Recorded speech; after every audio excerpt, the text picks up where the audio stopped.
안녕하세요. 저는 짧았던 결혼 생활을 마치고 다시 싱글로 돌아온 20대 후반 여자입니다.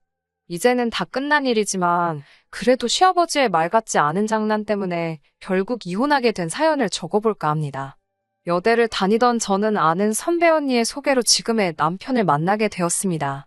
어려서부터 화기애애한 가족 사이에서 자란 저는 남편도 저희 친정아버지처럼 유머러스하고 재밌는 사람을 만나는 게 소원이었어요. 그리고 남편은 대학교 개그 동아리 출신이었기에 저는 첫 만남부터 남편에게 호감을 느꼈습니다. 남편 역시 참하고 단정한 저에게 첫눈에 반했다고 하더라고요. 그렇게 저희는 1년의 뜨거운 연애 끝에 결혼을 하게 되었습니다. 남편은 사형제 중 둘째였어요. 다른 삼형제는 모두 머리가 비상하여 해외에서 회사 생활을 하고 있었습니다. 반면에 남편은 공부에는 크게 관심이 없었대요. 그래서 어려서부터 다른 형제들하고 잘 어울리지 못했다고 하더라고요. 형제들이 떠난 이후로는 시부모님과 같이 살았고요. 그렇다 보니 남편과 시아버지는 늘 친구처럼 잘 어울리는 것 같더라고요. 그런데 그게 이런 식으로 부작용이 있을 줄은 정말 상상도 못했습니다. 남편의 프로포즈는 대부분의 여자들이 기대하는 것과는 좀 다른 식이었어요. 사실 저도 보통 여자들처럼 로맨틱한 프로포즈에 대한 환상이 있었죠. 장미꽃하고 풍선장식 같은 일반적인 그런 거 있잖아요. 그런데 남편은 어디서 이상한 걸 듣고 왔는지 말도 안 되는 상황을 꾸며놨더라고요. 하루는 제가 야근을 하고 집에 돌아오는 길이었어요. 제가 자취를 하고 있었는데 거기가 좀 골목길이라 밤에는 무섭거든요. 그래서 남편에게 전화를 걸며 촉각을 곤두세우고 걸어가고 있었어요. 그런데 그날따라 남편이 전화도 안 받는 거예요. 종종 걸음으로 발걸음을 재촉하는데 갑자기 골목에서 남자 2명이 나타나더군요. 정말 순간 난 죽었다는 생각밖에 안 들었어요. 그 남자 둘이 저한테 슬슬 다가오고 저는 다리에 힘이 풀려서 뛰려고 하는데 뛸 수가 없더라고요.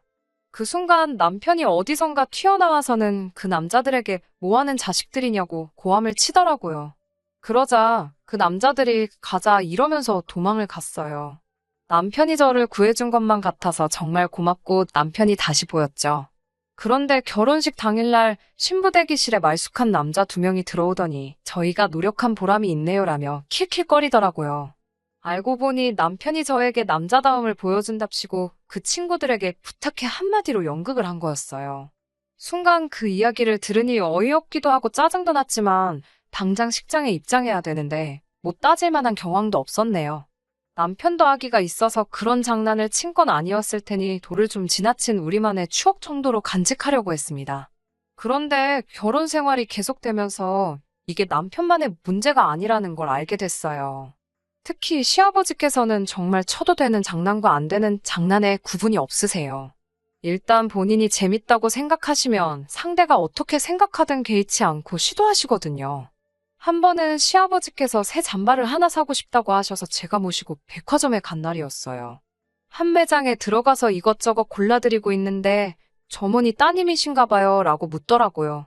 그래서 제가 며느리예요라고 대답하려는데 시아버지께서 대뜸 내 둘째 마누라요. 이쁘지? 라며 제 허리를 끌어당기시더라고요. 제가 마른 체형이다 보니까 시아버지에게 쑥 끌려 당겨갔죠. 제가 당황해서 아버님 왜 이러시냐고 하자 우리 마누라가 쑥스러움을 많이 탄다며 낄낄 웃으시더군요. 당황한 점원에게 제가 며느리예요. 며느리라며 시아버지 팔을 뿌리쳤어요. 그러자 점원도 난처한 듯 웃으며 아버님이 장난기가 많으시네요. 이러는 거예요. 얼마나 창피하고 짜증이 나던지 집에 돌아와 남편에게 하소연을 했습니다. 하지만 이야기를 들은 남편은 시아버지가 얼마나 제가 예쁘면 그러겠냐면서 알았어. 당신은 내 거니까 우리 아빠한테 손대지 말라고 할게라며 장난처럼 받아넘기더라고요. 또 한 번은 이런 일도 있었습니다. 여느 날처럼 평범한 저녁이었는데 다급한 목소리로 시아버지께 전화를 받았습니다. 저희 남편이 갑자기 심장마비가 와서 쓰러졌다고요. 지금 어디 병원에 있으니까 얼른 오래요. 저는 이게 갑자기 무슨 말은 하늘에 날벼락인가 싶었어요. 집에서 신고 있던 실내화도 제대로 갈아 신지도 못하고 차키랑 핸드폰만 챙겨서 미친 듯이 병원으로 향했습니다. 병원 응급실에 도착해 남편을 찾는데 아무도 모르고 보이지도 않더라고요. 당장 주저앉을 것 같고 손발이 벌벌 떨리는데 갑자기 남편과 시아버지의 목소리가 어디선가 들려왔어요. 그러더니 시아버지가 남편에게 내가 이겼으니 5만 원 내놓으라고 하시더군요. 알고 보니까 제가 몇 분 만에 병원에 도착하는지를 놓고서 둘이 내기를 했더라고요.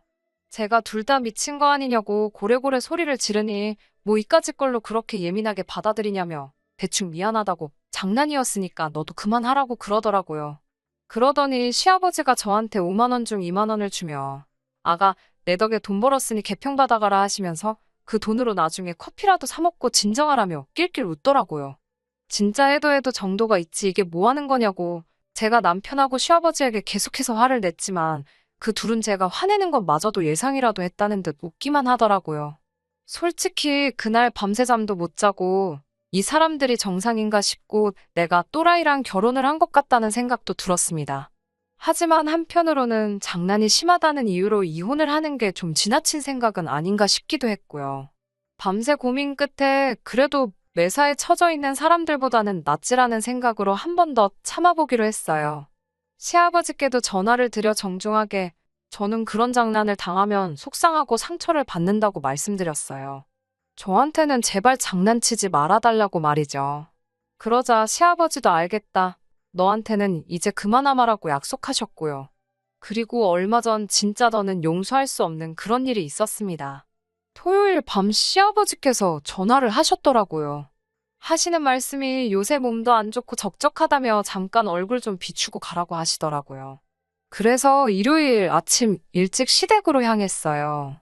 시아버님을 모시고 나가 갈비도 사드리고 커피도 마시고 집에 돌아왔는데 핸드백에 넣어둔 줄 알았던 핸드폰이 아무리 찾아도 보이지 않더라고요. 카페에 두고 온 것 같아 전화를 했지만 카페에는 제 핸드폰이 없다고 하고 답답했어요. 그래서 제가 아무래도 안 되겠다고 식당이랑 카페에 가서 제가 한번 찾아보고 와야겠다고 하니까 남편이 자기가 다녀오겠다고 저는 집에 있으라고 하더군요. 그리고 그날 저녁이었어요. 슬슬 잘 준비를 하려고 하는데 아파트 복도에서 시끄러운 발걸음 소리가 들리더니 누가 우리 집 현관문을 부서지게 두들기며 제 이름을 부르더라고요. 저희 친정 부모님이셨어요. 제가 깜짝 놀라 이 시간에 여길 왜 왔냐고 물었죠. 참고로 저희 친정은 저희 집에서 2시간 넘는 거리에 있어요. 친정 어머니는 저를 보더니 왈칵 끌어안고는 다행이라며 엉엉 우시더라고요. 저희 친정 아버지는 전에 본 적 없는 무서운 얼굴로 김서방 이 자식 죽여버린다고 그러시고요. 도대체 무슨 영문인지 알 수가 없어서 무슨 일이냐고 얘기를 제대로 해달라고 했어요. 친정 부모님께 들은 이야기는 충격 그 자체였습니다. 제 핸드폰으로 전화가 와서 받았더니 저희 남편이더래요. 그러더니 제가 교통사고로 크게 다쳐서 응급실에 있다고 했다는 거예요. 불이 나게 남편이 오라는 병원에 도착했는데 남편이 시아버지랑 심각한 얼굴로 저희 부모님께 많이 놀라셨나고 묻더래요. 당연히 저희 친정 부모님은 일단 저 좀 보자고 어딨냐고 저를 찾으셨고요. 그런데 자꾸 말을 돌리고 저를 안 보여주니까 너무 이상하더래요. 저희 친정 부모님은 이미 저희 남편이나 시아버지가 지나친 장난을 자주 친다는 사실은 알고 계셨거든요. 그래도 설마 같은 자식 가진 부모로서 그런 거짓말을 하겠냐 싶었는데 그 순간 웃음을 못 참는 저희 남편을 보고는 속았다는 걸 눈치채셨다고 해요. 친정 아버지가 남편의 멱살을 잡고 너 이 자식 내가 죽여버리겠다고 우리 딸 어딨냐고 하자 놀란 남편이 이것부터 놔주시면 바로 말씀드린다고 하더래요. 그래서 나중에 집에 있다면서 두 분이 따님을 얼마나 사랑하는지 궁금해서 해봤다고 말도 안 되는 궤변을 늘어놓더랍니다. 친정 아버지 입장에서 차마 사돈을 때려 눕힐 수도 없고 넌 이따 보자라는 심정으로 자리를 뜨셨대요. 그래도 불안한 마음이 가시질 않고 제가 괜찮은지는 확인해야겠다 싶어서 저희 집으로 바로 달려오셨다고요. 우는 친정어머니와 분노하는 친정아버지를 보고 있으니 제가 보통 미친 사람하고 결혼한 게 아니라는 생각이 들더라고요. 저와 친정부모님은 바로 시댁으로 향했습니다. 시어머니는 저희 셋을 보더니 크게 한숨을 내쉬고는 죄송하다고 한마디 하고 자리를 피하시더군요. 무슨 일이 있었는지 이미 아시는 눈치기도 했어요. 하지만 시어머니는 사실 결혼 생활 내내 저에게 그래도 잘해주셨거든요. 시아버지나 남편이 지나친 장난을 할 때면 늘 시어머니가 먼저 나서서 사과해 주셨고요. 그래서 그때까지만 해도 시어머니 탓을 하고 싶은 생각은 없었어요. 거실로 들어서니 시아버지는 뭐가 그리 당당한지 저희를 보고 실실 웃고 남편은 저에게 괜히 말을 걸고 눈치를 살피더라고요. 저희 부모님이 도대체 뭐가 문제길래 그런 장난을 치는 거냐고 따져 물으셨어요. 저도 이제 저한테 그런 장난 치지 않기로 하시지 않으셨냐고 약속하셔놓고 왜 또 그러시냐고 따졌고요. 그러자 시아버지의 대답이 가관이었습니다. 내가 너한테 안 한다고 했지 다른 사람한테 안 한다고 했냐고요. 그러면서 나는 너가 재밌는 앤 줄 알고 며느리로 들이길 허락했는데 이건 뭐 애교도 없고 유머도 없고 건조하기가 이루 말할 데가 없다면서 아주 재미가 없다고 그러시더군요.